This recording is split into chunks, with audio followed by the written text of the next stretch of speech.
So yeah, we were talking about part 2 of that story about the MZ. And just sort of a quick recap, you know, when I was first in Leipzig in the spring and summer of 1990, I bought an MZ from these two blokes at a restaurant in the town hall, just by coincidence, you know, a random sort of thing, and rode it around for a bit, and then decided to ride it further, you know. I'm guessing it must have been getting into the summer proper then, and Astrid and I decided we'd go down to Prague and then down through the Tatra mountains and eventually to Budapest, you know. And so we, you know, just completely ridiculous. And we packed all the gear up and off we went. And can't remember where we got to, but I'll start at the Czech border. You know, we left the hotel in Dresden, took all their bread rolls and butter and whatever we could shove in our pockets, because they were such pricks. And up we went down through the border at Chinovec or somewhere, and we got to the border and Astrid says, oh, you know, they were checking passports, and I'd had to get a visa, you know, beforehand to go to the Czech Republic, etc. Or not the Czech Republic, sorry, Czechoslovakia, which is what it was then.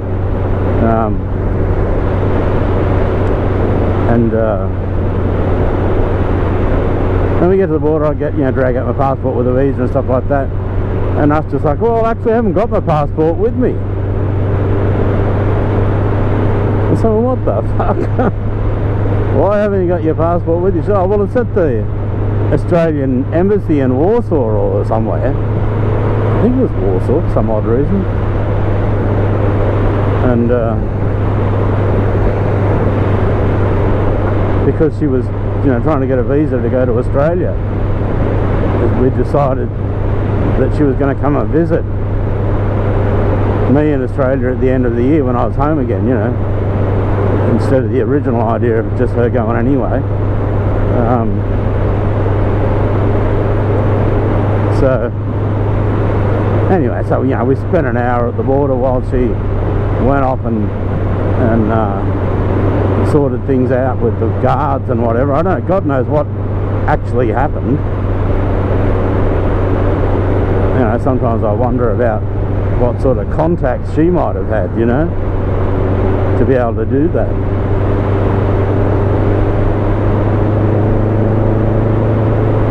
So off we went. It was a beautiful day, sort of like this, you know, European summer's day, which is, you know, much gentler than here in Australia. But this time of year it's probably about 25, 26, so that's probably what it was, you know. Off we went on the bike, and they were lovely roads from the border through windy forest roads and stuff, you know. And we stopped in a village and ate some of those bread rolls we'd stolen, and got a couple of bottles of beer from a little place in this village, and everybody looked like they were straight out of a Milan Kundera novel, you know. And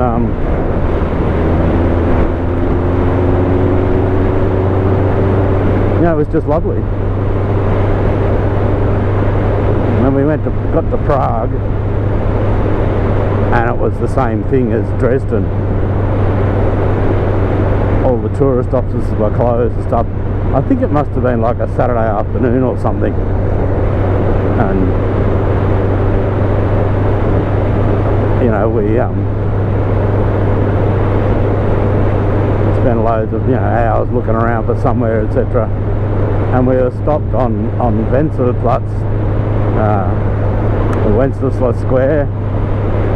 I think it was there, or it might have been Num Republicly or something, you know, one of those places in the centre there. And parked the bike and got some coffee and whatever, and talking to this Swedish couple that are about our age, and this girl reckoned that myself and the Swedish guy were clones. We even had cigarette cases and stuff, you know. It was really odd. Anyway, I went back to the bike and it wouldn't start, and that was pretty strange. So I fiddled around, I realised it had no throttle. I thought, oh fuck, I've broken the throttle cable, you know. Now, how did I break the throttle cable? It was working when I was here, so end up pulling the carb off. I had some tools, basic tools with me. Pulled the carb off, pulled the throttle slide and stuff out, and someone had done that and pulled the cable out. I guess they thought I wouldn't be able to get it going again, would leave it there and they'd steal it, I guess.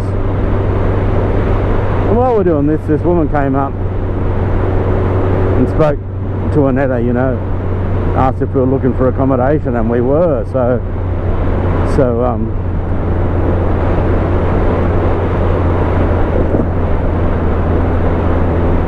she arranged something while I'd finished fixing the bike. It was fine, it was running again, that was good.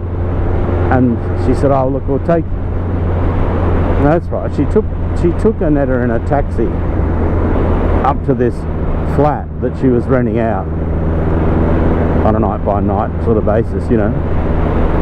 And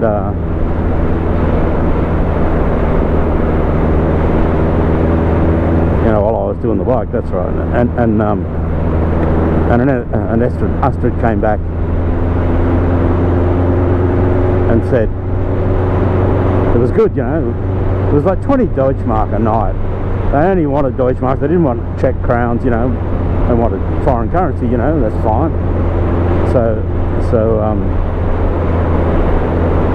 paid them for that, paid her for that, and it was good. And we got this fucking flat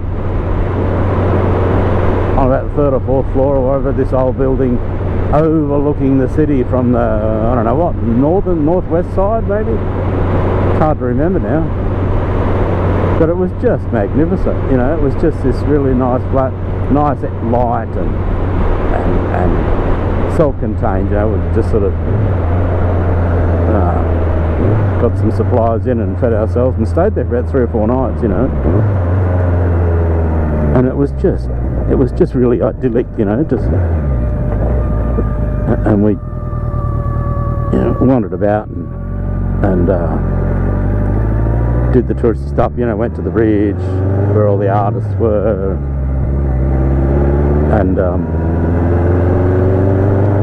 you know, drank lots of Czech black beer, or at least I did. I don't think Astrid drank that much in those days.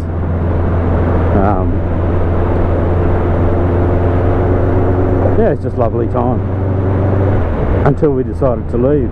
And got our bags packed and stuff on whatever morning it was, you know. We were going to keep going south, and went downstairs and the bike was gone. Someone had stolen it after all in the end, you know. God knows why you go to so much trouble for a bike that you could buy, you know, really cheap. This bloke I knew, Jens, was sold me 2 MZs for $1, a Deutschmark each at one stage. And sadly I never picked them up, which was stupid. But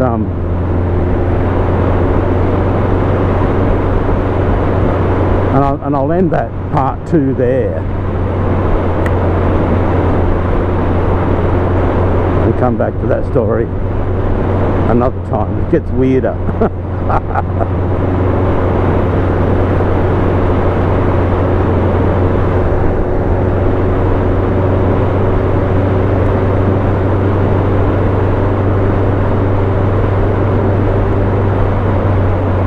Slow down a bit here, shouldn't I, with those furry grasshoppers?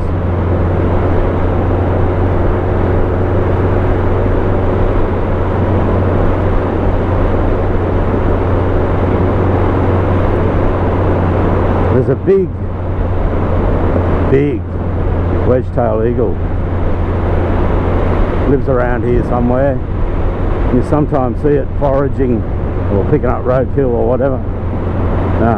It's massive. It's got about 6 foot across wingspan, you know, and it swoops down over you as you're driving along. And I'm just thinking, it probably would pick me up off the bike or Tilly, and just take Tilly with him, you know, and keep flying. But I never see him when I've got a camera.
There's a bit of a talk fest in Trundle today. Sort of people just want to chat on about stuff. Talking to a bloke who I've met once before, actually. I didn't realise I had, but we worked it out. He'd been delivering water to Bernie's place, and I was there walking the dog or something, and he was on for a chat about BMWs and didn't realise that they were water cooled. And blah blah blah. Then I went to get petrol, and there was a little woman there, a real little old farmer woman, you know, like bent back and weather beaten, and she was on for a big chat about cattle dogs and dogs, you know, and Tilly. So it took like half an hour to get fuel.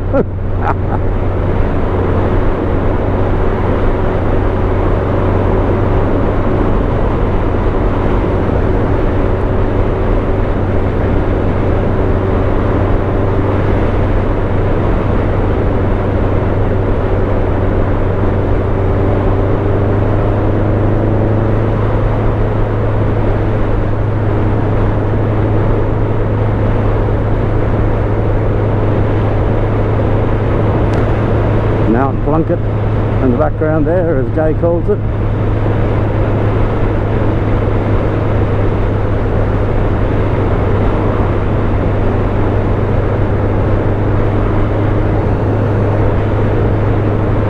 Probably the slowest trip to Trundle and back ever. That's alright, we got time. So I actually have to go to Condo after lunch.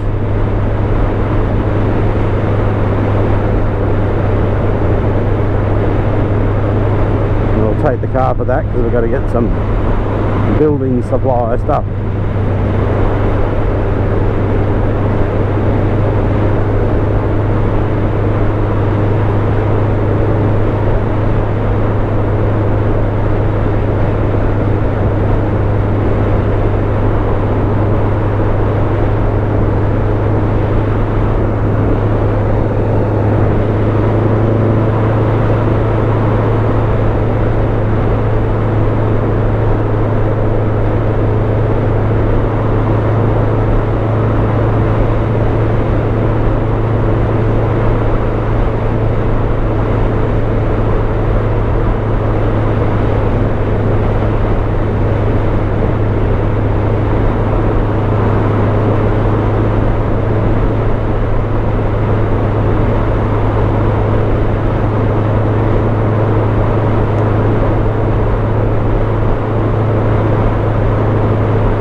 to give those egg cartons to Bernie and Gay and say a quick hello and say thanks for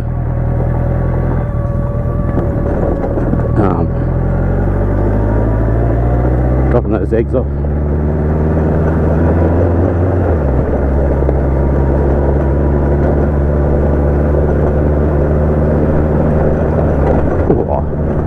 Rough old bit of road, this one.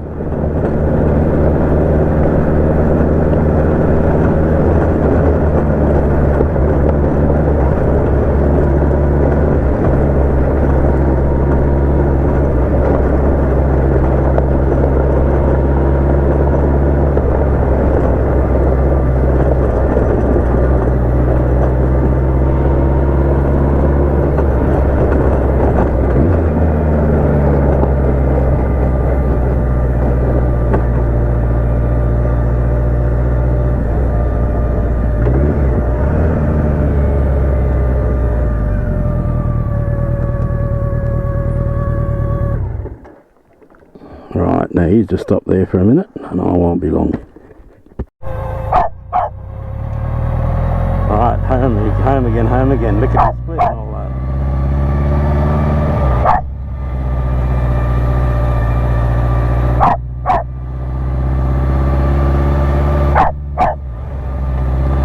You know,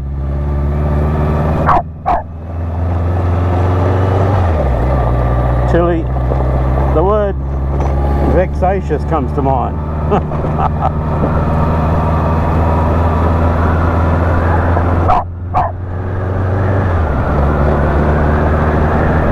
Tilly with the vexatious bark.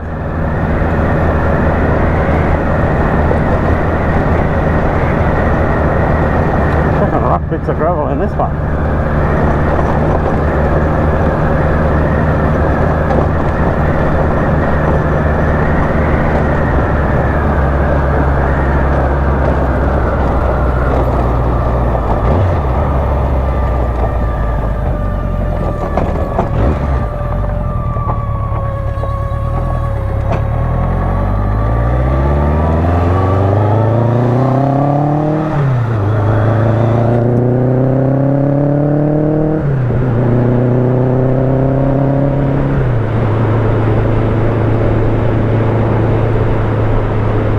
Coming up to Skippy Corner.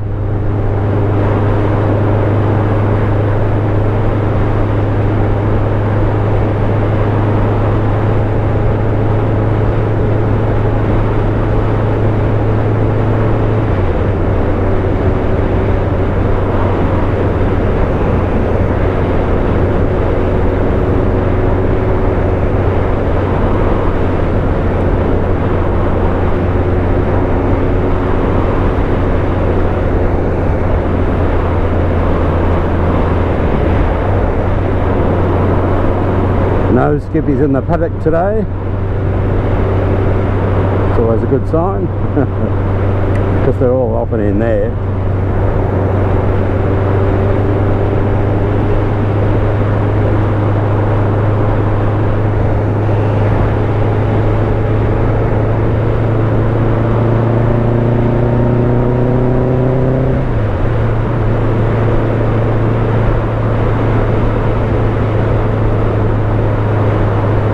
Probably the last ride I'll do on this bike for a little while till I can sort out some more stuff. Start with the front end and work from there. I still don't know, I still feel like everything's just moving.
Got one of the local mob.